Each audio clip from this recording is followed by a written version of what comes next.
Did you know that despite being famous for producing light and refreshing white wines, Pinot Grigio grapes aren't actually white? Let's dive into this iconic grape variety to learn more. Hi, I'm Master of Wine Christine Marsilio. Are you ready to get a little bit nerdy? You see, Pinot Grigio's pink tinge isn't just a happy accident of nature. It's actually a result of anthocyanin pigments in the grape skins.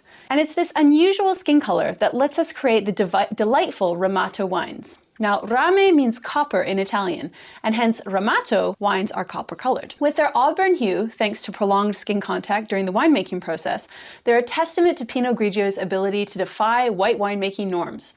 Now, let's jet off to Italy, Pinot Grigio's home ground. Among the verdant vineyards of Italy, there's a particular region that's a Pinot Grigio haven, and that is Friuli. It has a moderate climate with hilly terrain and mineral-rich soils. Friulano Pinot Grigio is diverse. It can be crisp and floral, or it can be quite rich and full-bodied. But what really puts Friuli on the map is its Ramato-style Pinot Grigio. This extended skin contact gives these wines an attractive copper hue and added complexity. They're fruity, yet savory, a charming contradiction that really encapsulates the spirit of Friuli.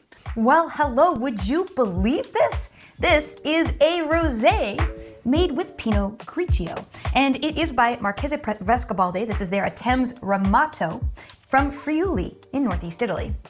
Looking at that color, my, a pale pink color on the nose, a little watermelon, pink grapefruit, white cherry, with a fresh almond, kombucha, sourness, and a light savory note like pepper flakes.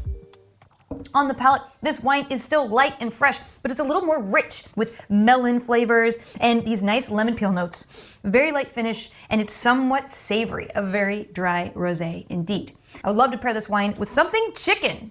Fried chicken sandwiches, something fish tacos maybe, or basically anything you can bread and fry and serve with some creamy sauce would be fantastic with this wine.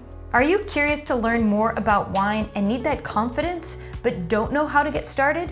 Check out Wine Folly courses. Find out more about online courses at winefolly.com.